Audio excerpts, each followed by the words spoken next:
It's now been 3.5 years since Louise Ogborn was sexually assaulted at the McDonald's in Mount Washington, Kentucky. And last week, she was on the witness stand. I was petrified. I didn't know what was going to happen. What do you mean? And I didn't know if this was my last day on earth. I didn't know if I'd make it through. Ogborn is suing the fast food giant for $200 million for failing to protect her from the abuse. William McMurray is a trial lawyer in Kentucky.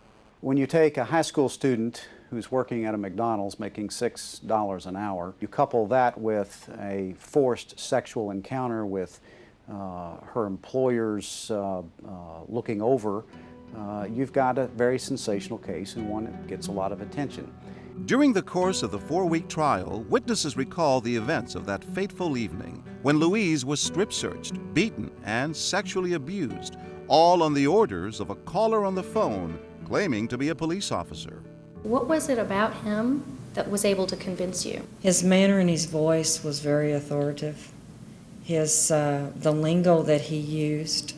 Ironically, assistant manager Donna Summers, who forced Louise to strip, is also suing McDonald's for $50 million. I look at all these victims this has happened to, and I look what it's done to me, and it has absolutely destroyed my life. Several psychologists testified about the long-term effects of the sexual assault on Louise. The expert witness for McDonald's argued that Louise's recovery is well underway. I came to the conclusion that she did have post-traumatic stress disorder, but I also came to the conclusion that it got a lot better. But a psychologist who testified for Louise believes she's suffering in silence.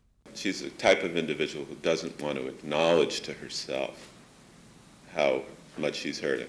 Incredibly, one expert hired by McDonald's at a price tag of $58,000 suggested that Louise had, quote, grown from her experience. I call it recovery and a resilience, and was beginning to develop kind of a transformation in herself in terms of growing as a result of the trauma too, which many people do. We call that post-traumatic growth. Boston University psychology professor Margaret Hagan. Describing what happened to Louise as post-traumatic growth seems to me to be an outrageous defense ploy, a truly shocking example of mental health professionals allowing themselves to be used in litigation in ways that call their professional responsibility into question. McDonald's defense was built on two main arguments: that Donna Summers and other employees had violated their written policy against strip searches, and that McDonald's had sent a mass voicemail warning about hoax phone calls to its managers just weeks before the incident. This automatic voicemail, voice messaging that McDonald's has relied upon in this case that came after the fact was appropriate. Was it the most effective? Probably not. But quite frankly, that was important defense testimony for McDonald's, that they weren't completely asleep at the wheel. Louise's managers at the Mount Washington restaurant testified that they were never made aware of that warning. Nobody took the opportunity to let you know during any meeting about these hoax phone calls or what to do if it happened on your shift, did they? Nope. McDonald's maintains that Louise fell victim not because of the company's failures, but because of the failures of a handful of its employees. McDonald's says Donna Summers violated policy when she allowed Walter Nix into the office. Anybody with common sense would know that it's when you violate this policy and you put a man back in the room with this young lady, that's a violation.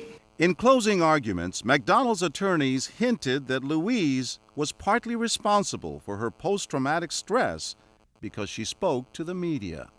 Yes, she suffered a major depression right after this happened.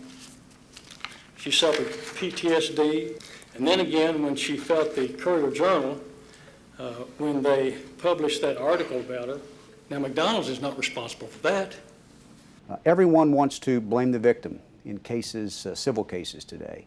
And it's easy to, when you go home at night as a juror and put your head on the pillow, believe that this won't happen to you, this won't happen to your family members. Earlier today, the jury reached a verdict. We, the jury, find for Louise Ogborn and award her punitive damages against McDonald's Corporation in the amount of $5 million. $5 million, one of the largest jury awards in recent history in the state of Kentucky. Jury verdicts in this community where this case was tried, the largest verdict reported ever is $229,000. So that should give you some perspective on the verdict that's just come in this case. In a surprising turn of events, Donna Summers, the manager who served probation on charges of imprisoning Louise, received a $1 million award from the jury. In a statement to ABC News, McDonald's says they're disappointed with the verdict and evaluating their legal options, including an appeal. Louise's attorney, Ann Oldfather. Louise has stood up for what happened to her and what McDonald's failed to do for 3.5 years, and this jury just vindicated her completely, and we are so proud. At the press conference immediately following the verdict, a reporter asked Louise what she plans to do with the money. Law school. Yeah, that's what she's been saying.